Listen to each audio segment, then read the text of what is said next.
Hello, welcome or welcome back. If you're new here, I'm Jamie and I make ceramics. And this summer I haven't been able to do so, but I have been enjoying some cozy mornings like this one that you're watching here.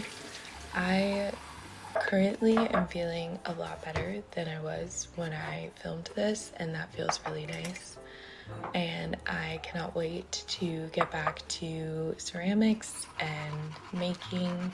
I honestly miss the whole process, and in my next video I am sure I will be starting all of that again. Maybe not as I normally would on my wheel, but hand building is going to be my method of making right now while I am still healing.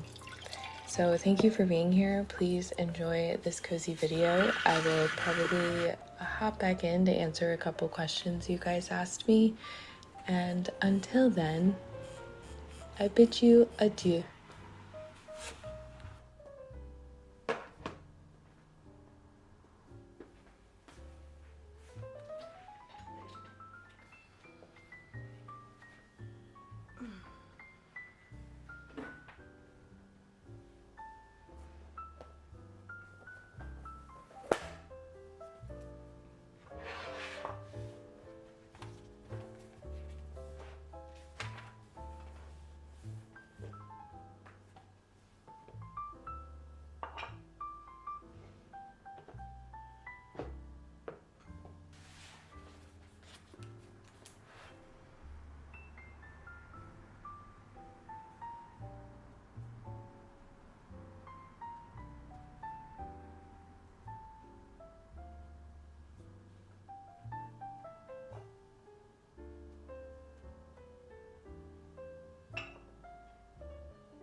Welcome to the Q&A portion of this video. Thank you so much for stopping by. The first question I had was, do you create ceramics based on what your customers want / like, or do you create freely what your heart desires? And how do you find a balance? I feel like finding a balance between those two can be definitely a challenge, and I think in order to find that balance, you kind of need to know why you're doing what you're doing. And recently in my practice and just like hitting my 3-year mark of doing this whole thing, I have just been reminded of why I do it, and that helped me not justify but make sense of like why I've made the decisions I have thus far. And one thing that I really wanted to make sure of when I started It's Wonky was that I was making what I want, and I was like in charge here, and I had the freedom to kind of direct the show in a sense. I don't know what other metaphor to use, but yes, I quit my full-time job because I was just working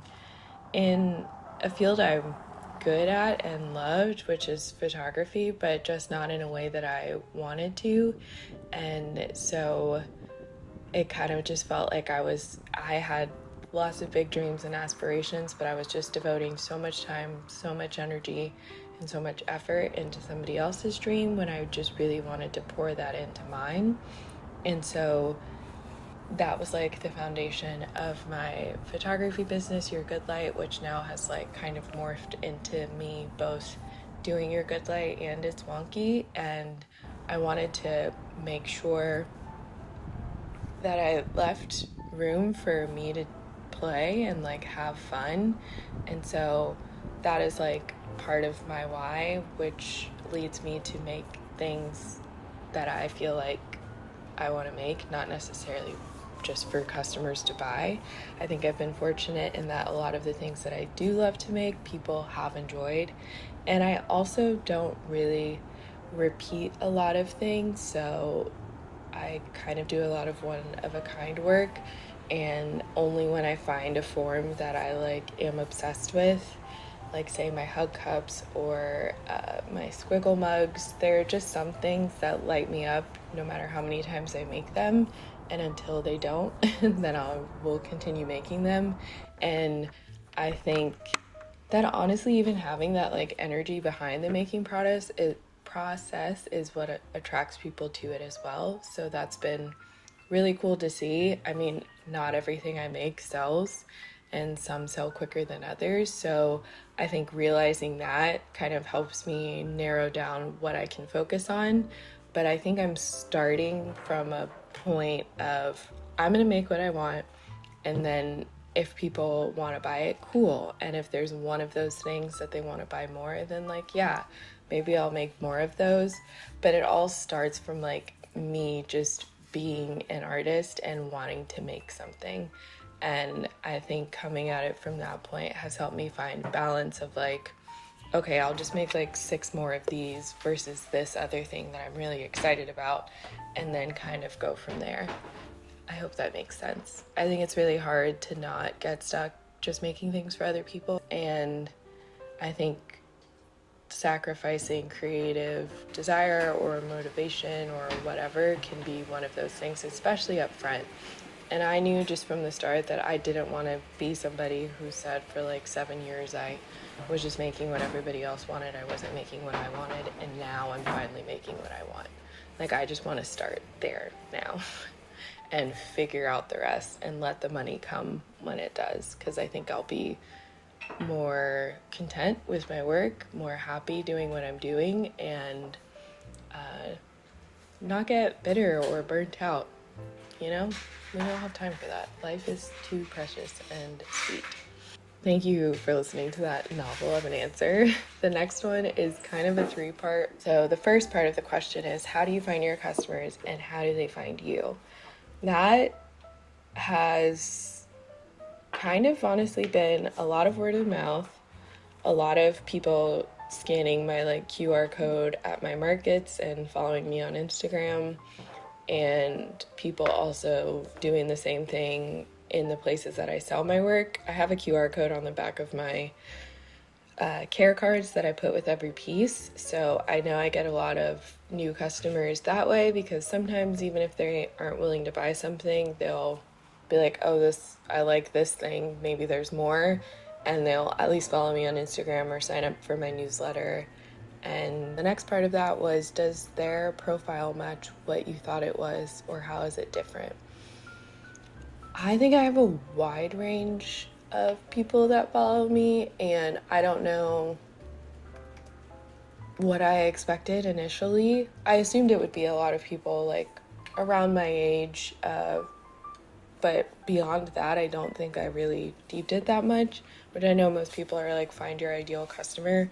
I think this whole time I've just been so focused on like finding just joy in the process that I haven't really like been honing in on, yeah, what my customers are. But I think that I am surprised sometimes, especially at markets, when I'm meeting people and they've said that they've been following me and they came for like X, Y, or Z. And I've made sales with like a 7-year-old and also like a 70-year-old. And I think it's really cool knowing that both ends of the spectrum find joy in my work. And I honestly am just like thrilled about that. I mean, I don't have like a large customer base. I don't like sell out at markets or on my online store, but I feel like the people that have found me appreciate my stuff. Like, they're like quality customers, quality over quantity. That's what I'm trying to say. Like, I don't have a lot, but I feel like I have a lot of repeat customers in the small amount of people that like I have supporting me, which feels really, really, really awesome. And I'm so grateful. 3 years in, I did not know what to expect, and this is way beyond that. I've just had a lot of really cool opportunities come from me taking this leap, and I'm, yeah, speechless.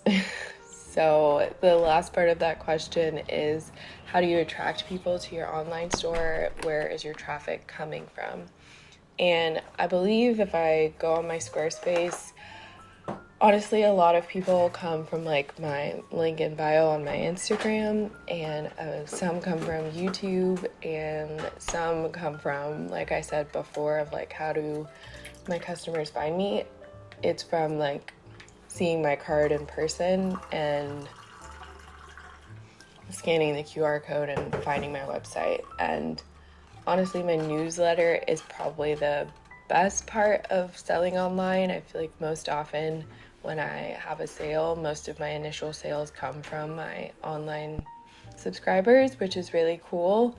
And I love that I have that little tiny space where people can just snag things right away. It's cool to just be able to send a monthly newsletter and then like a online shop announcement and see some traffic from that. So I would definitely recommend getting a newsletter if you don't have one already, because it's just like a straight way into people's inboxes. They're not scrolling on Instagram, seeing your post and like scrolling past it. Like there's just a higher chance of a reaction or engagement. Just like one monthly newsletter and then like another or two to talk about the shop and like give them the link to shop before everybody else does. So that is probably my most, or the biggest way that people are attracted to my online store, but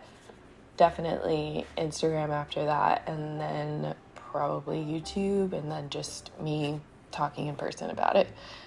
So it's nice to have a few different like avenues of how people can get to me, but I think me right now just wants to focus like most on like building up my newsletter and not having to depend so much on like the social media platforms, so that I can just directly talk to my customers and they can directly get like a peek into my life and my process, and I think that's cool. So thank you so much for answering. I answered, you asked, and for that I thank you. I hope you enjoyed this chill little moment in my life, and next week I'll be back to making, so I will see you then. Atrract, which I believe in French means see you later. I am taking lessons because it sounded fun, and so far I'm thoroughly enjoying it. So, atrract.